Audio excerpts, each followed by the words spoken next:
Last week we talked about the world that we're living in and how AI is absolutely corrupting it. But today I want to use fiction to look at a more possible hopeful side of AI. And to do that, I'm going to start by looking at one of our darkest futures. So let's get into it, guys.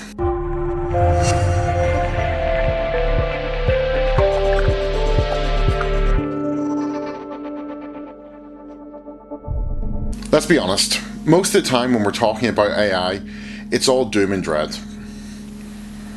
It's ruining our world, it's replacing us, it's Skynet waiting to happen. Even though Skynet's actually a thing, by the way, look it up, I was terrified to discover this. But there are other possibilities out there, ones where AI doesn't enslave us, but supports us, uplifts us, maybe even helps us become something better. So before we start planning the next Butlerian jihad, let's take a step back. My name's David, this is the Conquering Chronicler. Grab yourself a cuppa and let's get thinking. In the cold dark future of the 41st millennium, even talking about artificial intelligence is heresy, at least within the Imperium of Man. But humanity's enemies have no such fear, at least some of them don't. Instead, they embrace AI, using it to further their collective goals, especially the Tau. The Tau Empire, while far from perfect, is built around a singular guiding principle, the greater good. And that philosophy extends to their use of AI.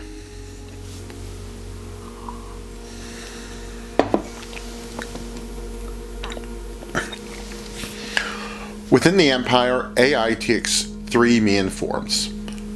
Drone networks. Tau drones operate with a level of autonomy similar to animals, handling tasks like projecting shields, weapons, and even battlefield data sharing. Personality engrams, or ghost AI. The Tau preserve the minds of their most exceptional individuals, creating AIs based on their memories and thought patterns, allowing great commanders and thinkers to live on. This is a fantastic idea, also a negative one, but it lets them bring their great minds in to look at the modern problems. Double-edged sword, because at the same time you may rely on old thinking to solve modern issues, but still fascinating and something I think we're probably moving towards, but maybe in a negative way in our world. And then we have full integration AI, where it's embedded into almost every aspect of Tau life, from battle suits and vehicles to civilian infrastructure like water and power systems. And of course, this system isn't without risk. Like any society that leans on AI, the possibility of rebellion is always there, but this is where the Tau are different. Again, no one is good in the world of 40k, but this one thing about the Tau makes them better. Their focus on cooperation and collective purpose opens up another possible future.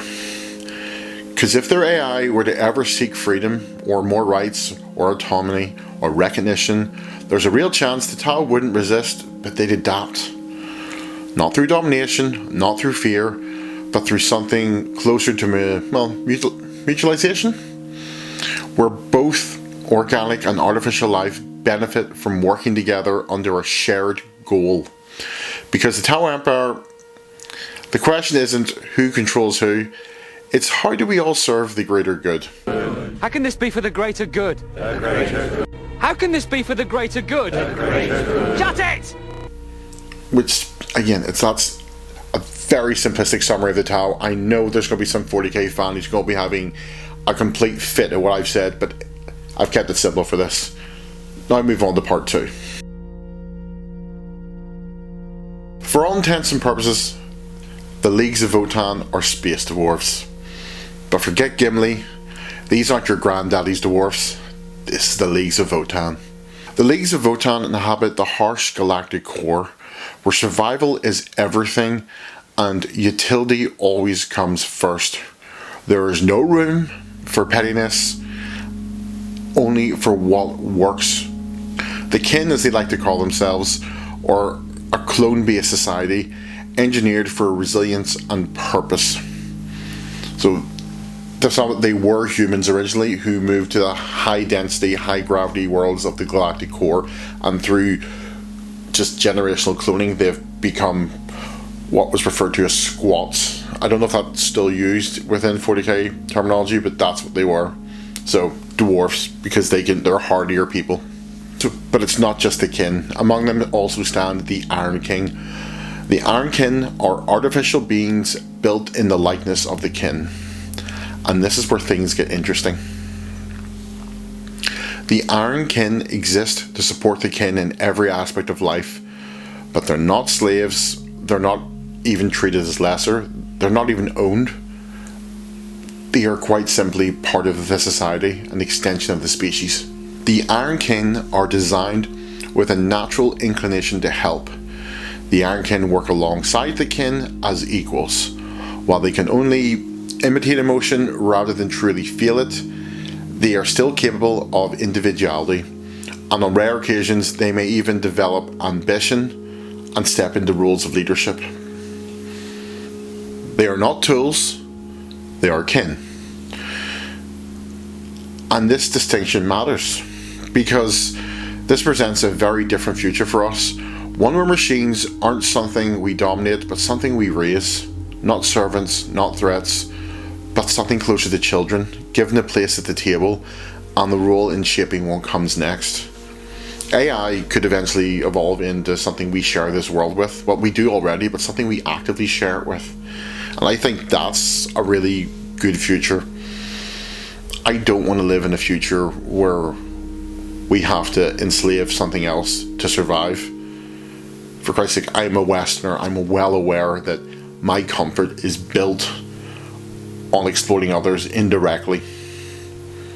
I do my best to limit that, but I live in a Western society. There's only so many limitations I can do for this. And this is why I like the concept of the Iron Kin, where even this artificial being is part of society and treated as an equal.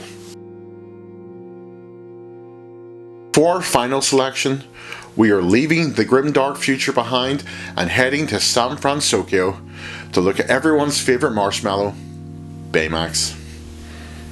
Yes, Baymax, as people probably forget, is an AI, but he was created with one simple, unwavering purpose: to help. Not to conquer, not to replace, not to control, just to care for people around him.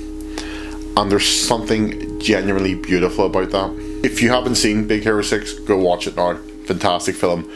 One of Disney's most interesting takes on a Marvel property, completely deviates from what the book had, and instead just creates this just really beautiful film. And if you have seen it, Baymax's relationship with Hero, and even then the Baymax series that they did, the shorts, it's quite lovely how he just goes out of his way to help this person, because that's what he was programmed to do, and that's a really good thing, because Baymax represents a version of AI that isn't driven by power or efficiency, but by compassion. A machine designed from the ground up to make the world a better place. And like I said in part 1, which is last week's video, this isn't going anywhere. AI is part of this world. So maybe the real question isn't whether we should use it, but how we choose to use it. Do we build tools that divide and dominate, or do we create something that helps, that heals, and lifts people up? Because if we're the ones shaping AI, then ultimately it reflects us. I know this was a bit sillier, and last week's was a bit more serious and quite grim, but I hope you have enjoyed this. And before anyone asks, yes, I really considered using Star Trek and Star Wars in this, because both have really interesting uses of AI, specifically Star Trek. But I have a holodeck video that it's in my head, and I've been wanting to get out for a while, but so I didn't want to do that just yet. And I'm sorry again for taking a deviation from the D&D stuff, but I hope you've enjoyed this. And I want to know, what are your favourite AIs in fiction, positive AIs or negative? Just go below. And also, was anyone else freaked out to discover that the US government literally has a system called Skynet, because that freaks the hell out of me. Anyway, thank you for joining me, and I'll see you all next Tuesday, guys.